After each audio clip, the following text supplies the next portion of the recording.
Jadi ketika ada seorang nasabah yang sudah mentahqiq, menulis dalam kitabnya bahwa ini bin ini, ya, maka nasabnya dia itu sahih. Seperti itu. Kalau ada perbedaan pendapat nih. Satu nasabah mengatakan sahih, ini nasabnya sambung kepada Nabi. Satu mengatakan tidak sahih.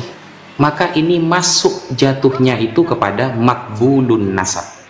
Nasabnya masih diterima ketika ada perbedaan nasabah. Seperti itu. Oke, jadi dalam kitab apa kamu mentakrifnya? Umdatut Thalib. Apakah Ibnu Ainabah. Coba dibuka. Dia pegang HP satu. Gimana ini cara bukanya? Sampai aja buka Ibnu Ainabah, Umdatut Thalib. Di halaman terakhir. Oke, sebentar. Coba halaman terakhir tentang istilahatun nasabah. Di sana ada makbulun nasab, ada sahihun nasab, ada mardudun nasab, ada makbulun nasab. Dilihat. Oke, sebentar.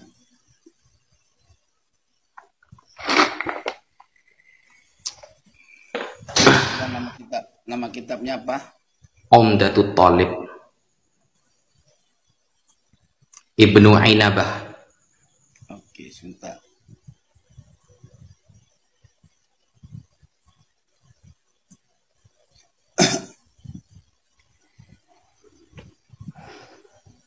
Halaman berapa dia?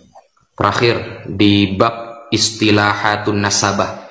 Coba Anda cari bab namanya istilahatun nasabah di terakhir itu. Terakhir. Yes.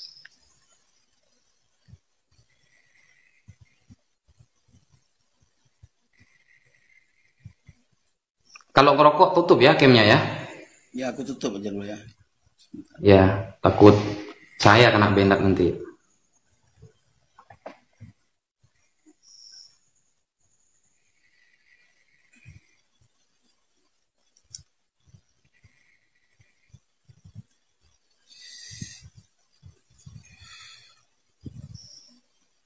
Sudah ketemu, Tengku? Belum. Cari babnya aja, Tengku. Risalah fi bayani istilah nasabah ya. Ya, itu terakhir itu. Oke, sebentar. Kita cari pada poinnya. Ya, kalau ada perbedaan pendapat antara nasabah, Di sini ya. dikatakan seperti yang saya sampaikan waktu di Banten. Nggak seperti antum sampaikan tadi. Coba dibaca, Tengku. Sahihun nasab, kedengaran ya? Sahihun nasab huwa alladhi thabata 'indan nasabah bi syahadati wa qubila bin niskhatil asli wa nassa 'alaihi bi ijma'il masyayikhin nasabin wal ulama'il masyhurin bil amanah wal ilmi was salah wal fadli wa kamalil lil aqli wa taharatil maulid. Wa amma maqbulin nasab huwa alladhi thabata nasabuhu 'inda ba'dhin nasabin wa ankarahu akhar. Fasar makbulan. Oke, jadi kalau saya menjelaskannya begini. Nasab sahih adalah nasab yang sudah isbat, yang sudah tetap nasabnya. Artinya sudah berlaku menurut ahli nasab dengan melalui proses syahadah. Nah kan? Wa qubila dan diterima dengan proses syahadah ini. Dan diterima pula dengan adanya niskhah asal, niskhah dasar. Apa sih niskhah dasar? Ya catatan nasab. Wa nassa 'alaihi bi ijma'il masyayikhin nasabin ya. Dan dijadikan nas dengan melalui ijma'nya para masyayikh yang ahli nasab dan ulama-ulama ahli nasab juga yang masyhur dengan adanya masyhur dengan amanahnya itu ya, dengan pengetahuannya dan dengan kesolehannya dan keutamaannya dan bagus akalnya, artinya cerdik lah gitu, tajam. Kalau ya kan? Makbulun nasab. Nah, sedangkan makbulun nasab itu adalah nasab yang ditetapkan oleh sebahagian ahli nasab dan sebahagian yang lain mengingkarinya. Jadi makbul. Nah, gitu. Jadi terus Mbak Alawi ini menurut Anda makbul atau sahih? belum masuk ke situ dulu. Kita lihat dulu dari dari dhabit sahihnya. Pertama, yang kita bahas dalam nasab Alawi ini kan seorang yang bernama Ubaidillah, ya kan? Kalau urutan nasab dari mulai bawah ya segala macam sampai itu kita nggak meninjaunya, karena sumber yang kita bahas ini adalah Ubaidillah, ya kan?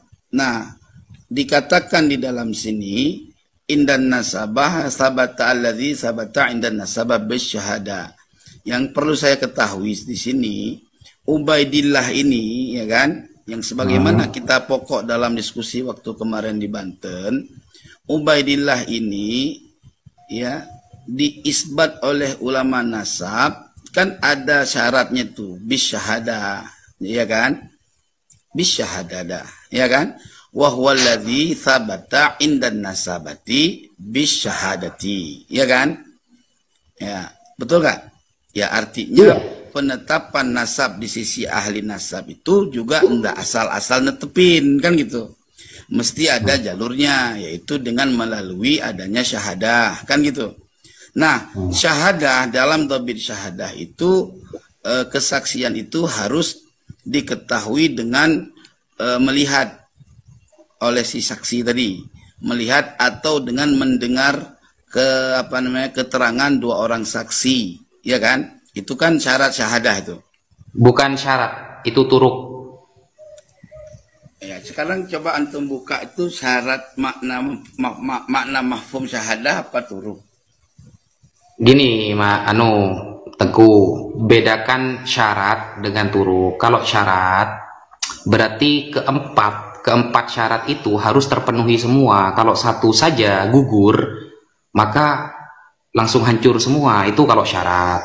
Tapi kalau turuk, torikoh, jamak dari torikoh, berarti kan salah satu saja kena, itu sudah selesai, gitu Pak Teguh. Jadi ketika contoh nih ya, dalam turuku torikoh kaifiyati ifbatin nasab, ya, cara penetapan nasab itu kan ada 4. Kalau kita mau menggunakan referensi yang digunakan oleh Keimat, berarti kan al-muqibun. Al-muqibun itu ditulis oleh Sayyid Mahdi Ar-Rojai. Di sana kan ada 4. Dan al-muqibun, Sayyid Mahdi Rojai tidak pernah melafatkan 4 ini adalah syarat, tapi torikoh. Sehingga kalau kena yang pertama contohnya, ayyura khatun nasabah mauthukun bihi yurafu khatuhu wa yatahaqqaquhu, bahwa ada tulisan orang ahli nasab sudah dia tahqiq bahwa orang ini nasabnya sambung kepada Nabi, satu saja kena, oke. Tapi kalau ternyata syarat yang kedua nih yang kena, apa? Yaitu bisyahadati rajulaini adlaini. Ada 2 syahadah dari 2 orang laki-laki yang adil. Ini kena. Maka selesai. Atau yang syuhrah wal istifadah yang kena, selesai. Tidak harus semuanya. Kalau semuanya itu syarat namanya. Sedangkan para ulama nasabah gak ada yang bilang 4 ini sebagai syarat. Itu torikoh. Gini Ustadz Najaya, sebetulnya yang Ustadz Najaya sampaikan benar. Jadi gini, yang saya maksud syarat itu, ya kan, unsur yang ada di dalam satu-satu turuk. Jadi di dalam setiap turuk itu, misalkan tadi syahadah. Jadi syahadah itu mempunyai syarat, gitu loh. Misal di sini di dalam kitab ini ya, di dalam kitab Ma'alimul Ansab, perkataan Said Yasin Al-Khalidar, Ar-Radawi, Al-Musawi, Al-Husaini, Al-Hashimi, beliau di sini menyatakan yustaratu thubutun nasab bisyurutil arba'ah. Waduh, saya kena. Kok kena anu sampean ini? Kok kena apa? Ada yang report apa gimana? Gini, Waduh. Ustaz, kita diskusi asik yuk di akun saya bebas, di saya nggak kena banned. Enggak, ini kok bisa kena pelanggaran? Apa ini pelanggarannya? Nggak tahu saya kan nggak kelihatan dukhon ini. Oh iya, ini menampilkan zat yang ditampilkan dalam live ini dapat membahayakan kesehatan Anda. Berarti rokok itu kena tadi berarti. Tadi ada kelihatan rokok emang? Enggak kan? Ya awal itu kan asapnya lewat itu. Turun dulu deh. Gimana Iya caranya? iya. Si entar.